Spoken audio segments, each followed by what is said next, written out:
Karita seorang manusia andungi tahuaya tentua hirup sangsara hayang lumha ku jalan muja.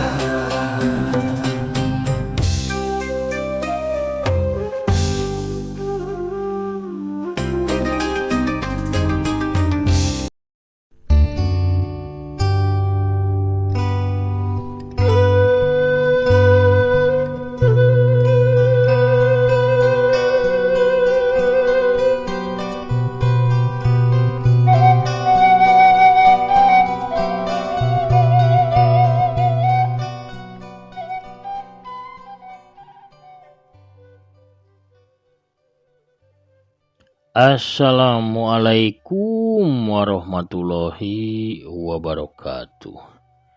Sampurasun mitra kaum dangu barayat mancomania nya para mancowar salam dunya di mana bae ayana. Wilujeng wengi wilujeng patebang dangu deui sareng aki di acara dongeng Sunda di kanal YouTube Mancomania. Tempat para mancowar manco ngadangkeun dongeng Sunda. Daramang sadayana alhamdulillah pami daramang mah mugi-mugi wae sadayana aya ginanjar kawilujengannya teu kirang sapapaosna. Aya dina panangtoyangan Allah taala lahir sinareng batina sehat sagala rupinya. Oge ditebihkeun tina balaina. Amin. Amin ya robbal alamin. Pamirsa sadayana urang keur deui lalakon dongeng enog wadal nya. Urang nincak bagian nepi episode ka 8. Kumaha terasan ieu lalakon? Urang Bandungan wae sasarangan sakedap deui. Ieu dongeng rekan aki oge didongengkeun ku aki mugi wae katampi kalian kabingahan tiasa janten panglipur kalbu panguberah kana manah pangrepeh kana hate. Sadacan aki madar dongeng mangga ulah asa-asa di subscribe heula nya di toel tombol loncengna supados aya notifikasi upami aki neraskeun hanca dongeng. Hatur nuhun ka sadayana parantos subscribe, like, komen oge nge-share dongeng-dongeng aki. Waluya dongeng Sunda, waluya ki Sunda parsamakna sor bajigurna mangga kaparayun sadayana prung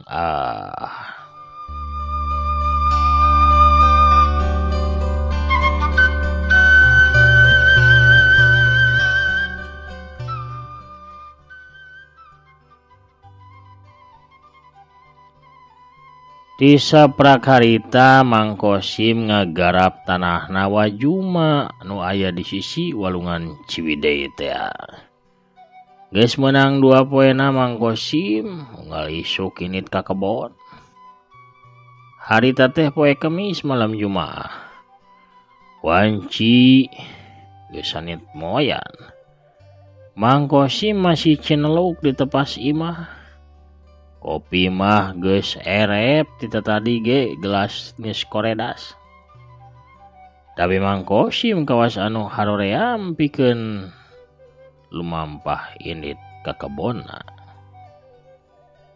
Harita bianah narojol ti jero imah, nempo salakina masih cineluk kawas anu ngalamun pok bianah teh cumarita. Kang, ieu nah hacan indit wae ka kebon. Poe ieu akang ka kebon moal. Eta ning arit jeung bedog mah geus dibawa. Rek ka kebonna, tapi ieu teh asa haroream kieu ieu teh yeuh. Asa deungeunah hate akang teh nya. Deuh, kunaon ieu teh? Walon Mang Kosim ulah loba ting pipikiran, Kang. Ulah loba ting dilamunan. Keun kege da aya hasil nari urang terus usaha mah. Walon biana. Nya nah barina kagok deui seutik deui koredeun teh. Kari nyacar nu deukeut kawalungan di tengah mah da geus anggeus di kamari. Nya ka itu atuh anggeuskeun Kang. Lebar geus meunang hese capek meredih ka waju mah ieu. Engke mun teu dipolah anu bener anu hade mah ieu tada teuing meureun ku ciwa waju mana ge. Nya nah akang indit ayeuna ge. Ieu Kang bawa kanerona. Geus dieusian cai keur nginum jeung timbal keur engke akang dahar. Ceuk biana bari ngasongkeun kaneron anu dijingjing ku leungeunna. Kaneron teh pamirsa pamita apa tanapi teu acan uningan nya. Eta mangrupa tas tina anyaman daun pandan tanapi tina anyaman daun kirai paranti babawaan eta teh. Biasana paranti mamawa naon wae barang nu bisa diasupkeun, dicangklek kana tak-tak dicanakna teh. Kaneron harita ditampanan ku Mang Kosim tuluy dicangklek. Rap duduk kuy samak dipake. Arit dibebaskeun nyelap kana cangkeng sedangkeun budak mah tidadari geus disoren ku Mang Kosim teh. Geus kitu mah kenceling bae Mang Kosim init imahna nuju ka kebona. Gancangna carita Mang Kosim geus tepi ka kebona. Tapi ka kebon Mang Kosim langsung nyampaikeun kaneron kana dahan dangkal anu teu pati luhur. Paling satangtungeun nu aya di sisi kebon. Bedog oge dilaan tuluy digantungkeun bareng jeung kaneron. Arit dicabut panon Mang Kosim neuteup ka arah kebona anu geus rada bersih tina jukut jeung rurungkunan anu tadina mah bala ngajejemrung. Isukan gereng seueuh kabeh ngored mah. Kari gagaleng tuluy melak dah. Susuganan we tina hasil ieu kebon teh mujak kieu. Bisa pikeun ngarunjatkeun kahirupan kulawarga aing. Keuntas Mang Kosim dina jero hatena.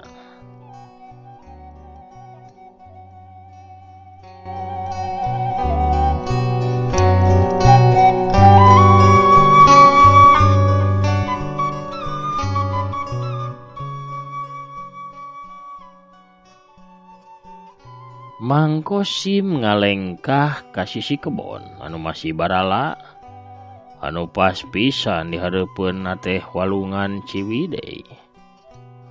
Cai walungan tepati kadenge seah belah dinya mah. Sabab di dinya teh aya leuwian. Leuwian nu jero disebutna leuwi buyut ku warga lembur mah. Teuing sakumaha jerona da caina ge rada mui. Can pernah deui aya jalma nu wani teuleum ka dinya.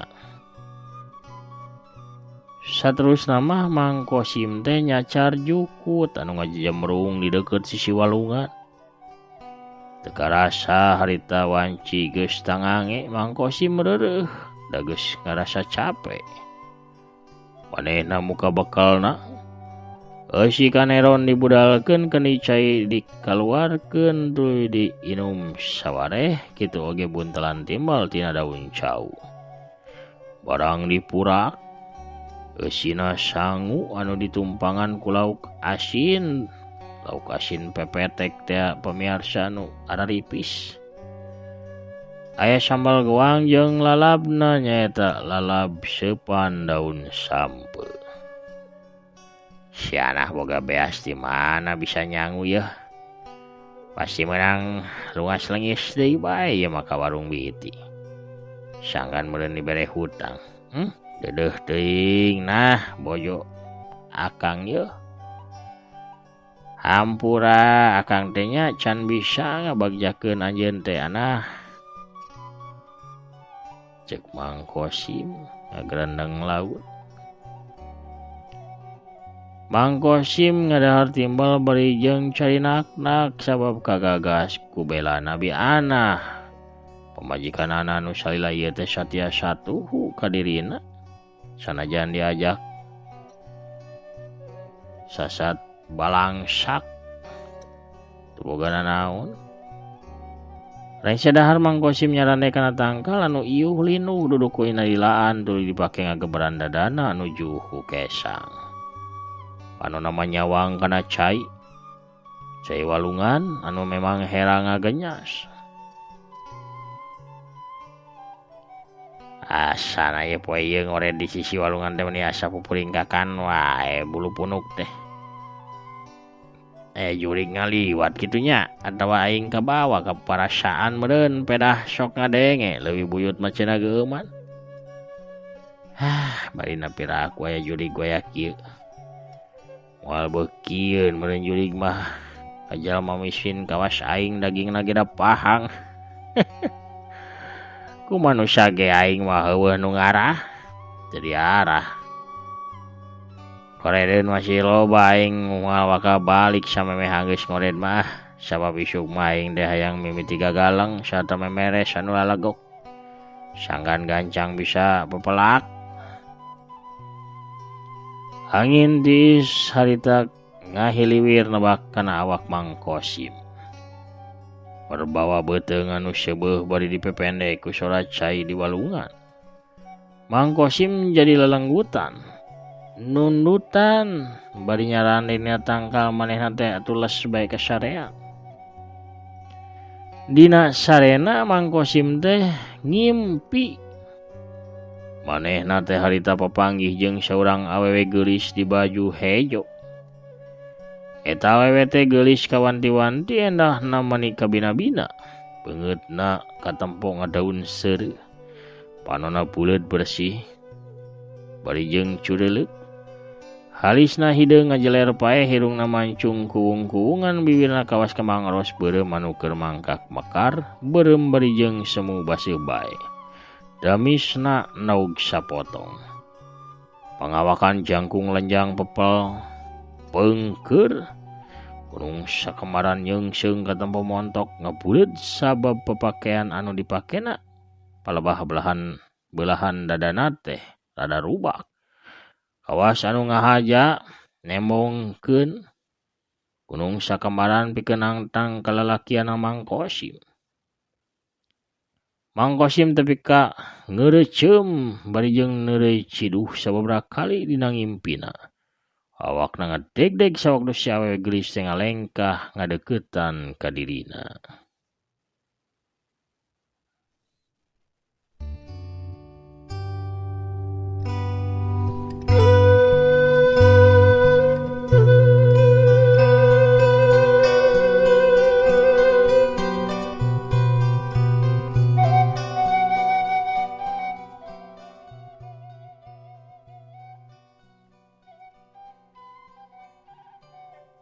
Eta awewe eureun ukur salengkah meh adak kana awakna Mang Kosim. Rupa geulisna beuki jelas katempo.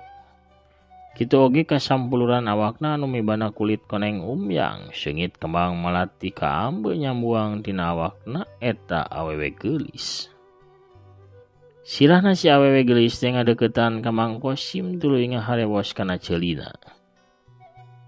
Kaula teh hanaang pisan. Tulungan kaula. Korejat Mang Kosim ngadadak ngorejat hudang dina sarena. Sirahna culang cileung Kesang tiis nyorolok maseuhan dada. Tina tarang oge renung ku Kesang. Aduh.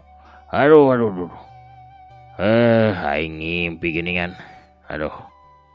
Kasarean bieu teh yeuh. Mang Kosim tanggah neuteup ka langit panon poe geus mengok kulon. Geus wanci tungang gunung ning aing kudu gancang meresan pagawean ieu memeh burit yeuh. Geus rek burit ieu teh geurentes hate Mang Kosim. Mang Kosim gancang ngalengkah ka sisi walungan tuluy nyiuk cai kedua leungeunna pikeun dipake si beungeut. Karasa rada sager ari geus si beungeut mah. Mang Kosim nyokot deui aritna tuluy ngamimitian ngored deui jukut anu ngajejemrung di sisi kebon anu deukeut pisan ka walungan. Bakat ku jongjon ngored teu karasa wanci terus nyerelek. Harita wanci teh geus nyedak kaburit. Wanci harita geus sareupna Mang Kosim masih ngoret di sisi walungan. Kusabab geus remeng-remeng kayaan teh rada harieum beungeut. Teu kahaja arit teh harita nyamber kana indung sukuna Mang Kosim anu harita ngarit bari Cingogo. Hiuk berat. Aduh, jadol deh. Cer getih mancer tina indung suku Mang Kosim anu kasabat kutungtung arit. Raheutna tawa tatuna teu pati parna ngan bae tetep bae getih mah ngaburia kaluar. Aduh aing made kasabat arit deui yeuh. Dasar mah geus rada poek kitu teh. Tika tempo aing. Pantesan cekolot cenah ulah barang gawe dina wanci sareupna mah gancang balik. Geuningan heueuh madak cilaka. Mang Kosim gancang ka sisi walungan. Indung sukuna diasupkeun kana cai walungan bari dikumbah dalam mokot ku getih. Karasa nyecap tiih jeung seger. Rasa nyerina teu pati karasa teuing nyanyautan. Palebah tatu teh ngadadak karasa kawas aya anu ngenyot mimitina mah. Lalaunan beki karasa tarik nu ngenyot teh Mang Kosim ngagurubug atuh tuluy gancang narik sukuna. Bulu punukna ngadadak muringkak carengkat kabeh. Naonnya anu ngenyot jempol aing ieu? Karasana mah mimitina kawas dilamot ku bibir lauk. Nah lauk badag kitu nya. Jeung kunaon ieu teh bulu punuk aing ting puringkak kieu duh. Bawa ieu mah jurig cai anu ngenyot jempol aing teh. Mang Kosim ngabiri gidig manehna gancang nitenan tatu dina indung sukuna. Mang Kosim jadi kerung tarangna ngarasa heran sawaktu nempo tatu dina indung sukuna anu raheut teh geus lita deui cara bihari. Saeutik ge teu katempo urut tatuna. Aneh ya mah. Nah tatu aing ngadadak cager ya teh. Lita taya urutna pisan. Jadi naoge leungit deh. Ajaib euy. Aing kudu gancang mulang Teu hade sigana lila-lila di dieu. Mang Kosim teh cengkat. Maksudna mah rek nyokot kaneron jeung badaugna. Tuluy balik. Tabina sawaktu nangtung manehna ngarenja gedeuwas. Teuing ti mana datangna di hareupeun Mang Kosim harita geus nangtung saurang awewe geulis. Atuh Mang Kosim bari ngaranjuk teh molotot panonna teh neuteub si awewe anu harita seuri ngagelenyu kareut naker ka manehna. Nu matak Mang Kosim ngaranjuk reuwas teh eta awewe teh sarua pisan jeung anu datang dina impianana. Si awewe geulis nu make papakean hejo teh ngalangeor nyampeurkeun ka Mang Kosim. Selengseng kameu seungit kembang malati nyambuang menuhan eta patempatan. Mang Kosim ngajengjen. Gesang badag gesang lembut keluar kabeh teu bisa pikeun ngalengkah. Sukuna kawas anu dipatri kana taneuh. Si awewe nangtung adek ka Mang Kosim, papakean anu di bagian luhurna rubak nemongkeun bebelahan dadana anu montok. Kosim, nuhun geus nulungan kaula anu keur hanaang pisan. Ayeuna sok anjeun rek menta naon ka kaula. Ku kaula moal burung dikabulkeun. Nah anjeun hayang beunghar. Hayang hirup senang ngahanang-ngahaning. Jadi jalma jegut anu loba harta barana. Legas sawah jeung kebona. Bro di juru, bro di panto. Ngalayah di tengah imah. Duit jeung emasna henteu kawadahan teu kaetang lobana. Sok karimenta ka kaula, ku kaula pasti bakal ditedunan. Mang Kosim sanajan rasa sieuna mah nataku sabab sadar meureun dirina teh harita keur pahareup-hareup jeung saurang awewe geulis anu lain ti bangsa manusia tapina pastina ti bangsa suluman silimin anu ngageugeuh di leuwih buyut atawa di walungan Ciwidey. Tapi kadorong ku rasa bunga ngadenge tawaran ti eta awewe manehna ngawanikeun ngawalon beri jeung sorana rada ngageter. Kuring kuring teh memang hayang beunghar cara juragan Barkah sasawab salila ieu hirup kuring walangsak bae ieu teh dihina bae ku batur mani peurih hate teh. Lamun salira memang rek mantuan kuring kuring minta dijadikeun jalma anu pangbeungharna we di lembur Sugimukti.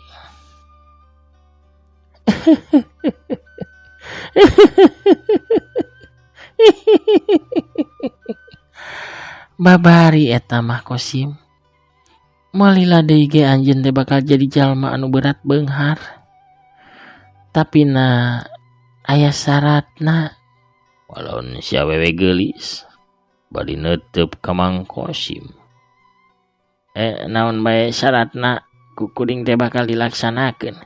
Asalnya kuringna bisa jadi jalma beunghar weh.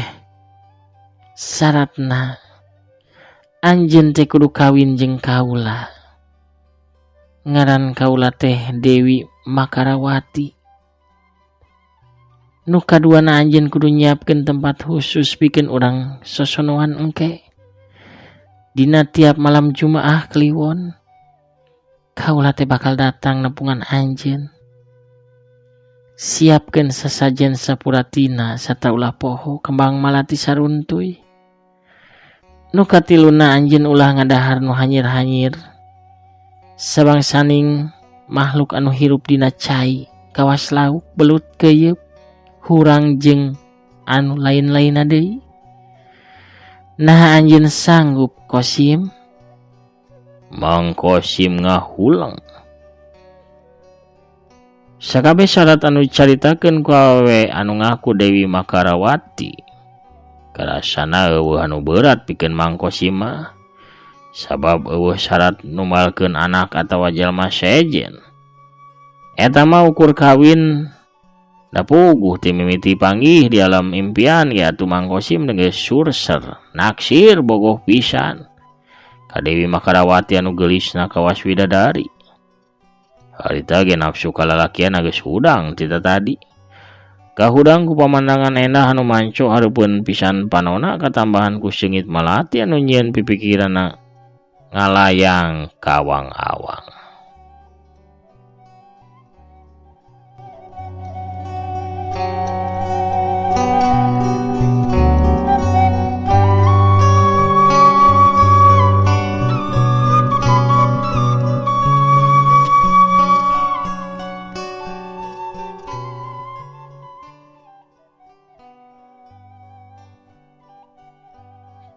Kuring sanggup nyai neng naon atunya nyebat teh.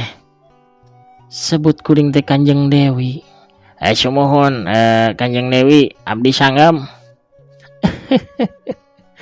Lamun kitu geus waktuna urang ngahiji jadi salaki jeung pamajikan Kosim. Dewi Makarawati ngakibegeun awakna bolonyon ngadadak papakeanna teh ngadadak morosot sakabehna. Dewi Makarawati harita buligir sabala genjeurna taya sa hiji ge sasoeh ge kain anu nutupan awakna. Dua leungeunna teh langsung muntang ngagelung kana beuheungna Mang Kosim. Sila Mang Kosim ditarik ka deukeut kana dadana anu montok bodas-bodasih. Mang Kosim anu tadi geus ka hudang hasratna lap bae poho kana temah wadina. Poho kana Purwadaksina nempo kaendahan jeung kamontokanana awakna Dewi Makarawati. Mang Kosim langsung ngagelentoran dadana Dewi Makarawati. Dewi Makarawati harita dangah bari jeung meuremkeun panonna bibirna katempo seri bunga. Kaitu nama dua insan beda alam teh gulai lalayaran dina sagara cinta. Sora jangkrik cih-cir kadenge patembalan. Awor jeung sora seahna cai anu diwalungan. Anu nyaraksian kana palidna kaimanan saurang manusia kusabab teu kuat nahan gogoda. Teu kuat nandangan hirup sangsara, pecat iman lepas keyakinan, serta katangtuan tina zat anu murbeng alam.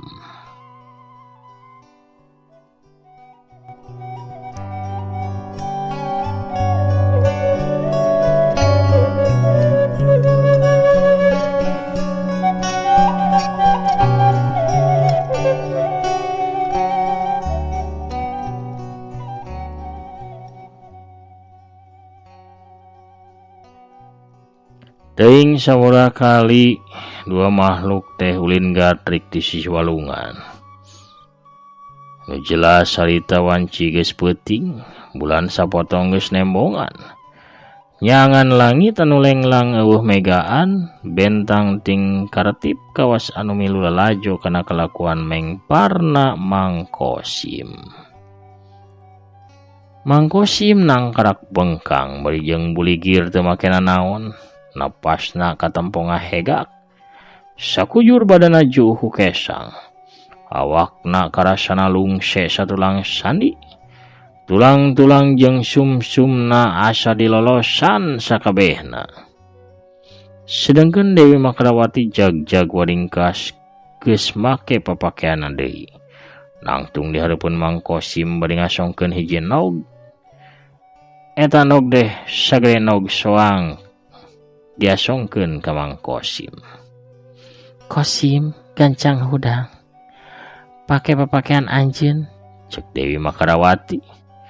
Mangkosim maksakeun nguniang hudang tuluy make papakeanana. Kosim, tarima ieu nog. Ieu nog teh hasil hubungan birahi urang. Teundeun di jajalaneun anu rame, anu biasa kaliliwatan ku jalma. Ingat, teangan tempat anu sakirana ieu nog bisa kalindes ku mobil, katabrak ku motor, kageleng ku sapeda atawa delman, atawa dipulung dibawa ku jalma. Laksanakeun ayeuna keneh. Engke isukan teang di tempat diurut urang ieu, anjeun bakal manggihan milik anu gede, menang harta banda anu loba, anu bakal ngarubah kahirupan anjeun. Engke wangun ku anjeun saung anu weweg anu mernah di tempat, pikeun tempat urang sosonoan unggal malam Jumaah Kliwon. Anjeun paham kana parentah kaula Kosim? Sumuhun Kanjeng Dewi, abdi paham. Laksanakeun ayeuna keneh. Tarima ieu nog.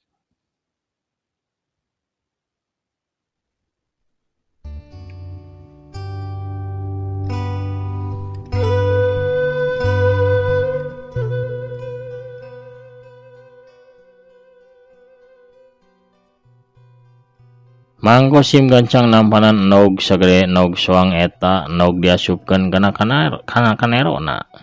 Gujubar kadenge sora anu ngagujubar kana cai. Mangkosim atuh gancang ngalieu. Panon Mangkosim buncelik sabab Dewi Makrawati geus teu katempo deui jirimna. Anu katembong ku Mangkosim harita hiji buhaya. Buhaya anu gede, sisitna hejo. Keur teuleum asup ka jero cai tuluy ngiles asup dina walungan. Waduh, sieun aing teh bieu sare jeung siluman buhaya kitu. Mangkosim ngagerentos dina jero hatena. Kagok asong. Nu penting aing bisa berat beunghar. Jadi jalma jagut. Da buhayana ge geulis pisan ieu. Sadarasana nikmat pisan. Jauh pisan jeung sianah pamajikan aing mah. Aing kudu gancang ngalaksanakeun parentah, na penting ayeuna keneh gancang aing supaya aing gancang beunghar. Mangkosim leumpang gancang da sirikna satengah lumpat ninggalkeun eta patempatan. Sora jangkrik masih ngeglik ditembak ku sora cih-cir, dialokan ku sora lonok jeung cari cangkas. Kanteur ini Mang Kosim. Hawar-hawar tiarah leuwih buyut. Kadenge sora anjing babaung mani melewung. Dina kayan kitu. Ngadadak aya hiji bayangan ngolebat ka hareupeun Mang Kosim. Cileg. Seorang awewe tengah tuwuh di samping jangkung make kabaya beureum. Nangtung ngajega ngahadang Mang Kosim dina liliwateunana.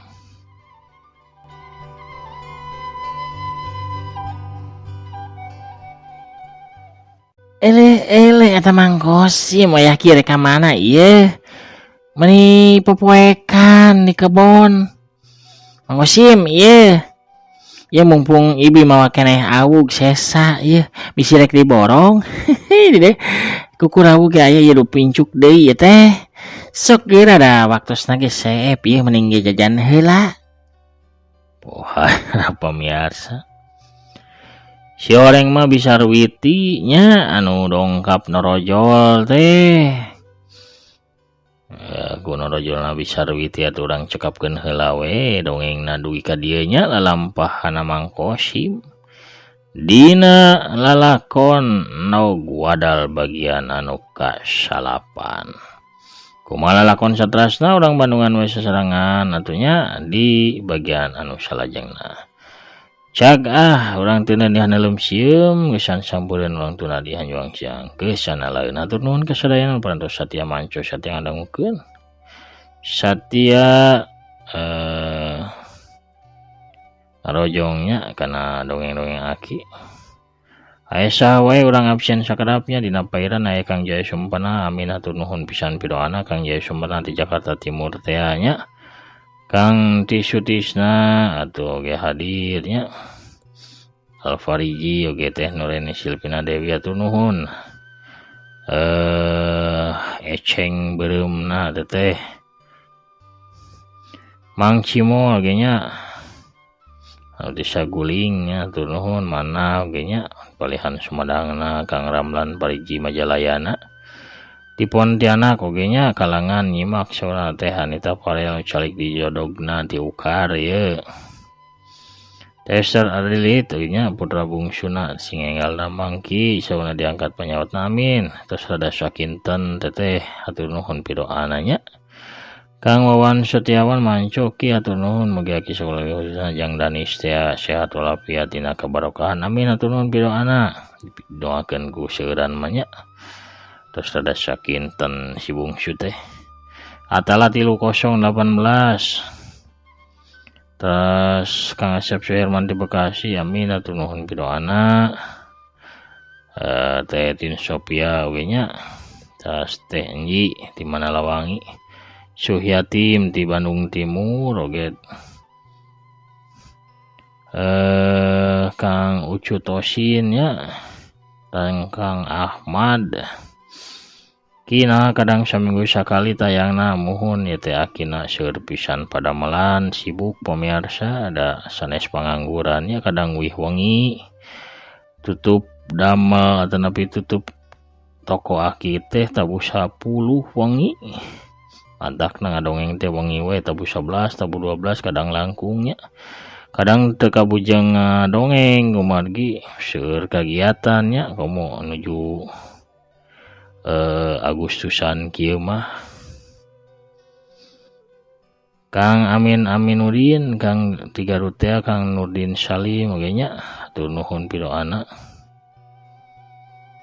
Kang Ade Sukarna oge Kang Agus Setiawan Bahagus ti Jatihanap teh Teh Yulina Belnya atur nuhun Bu Dokter.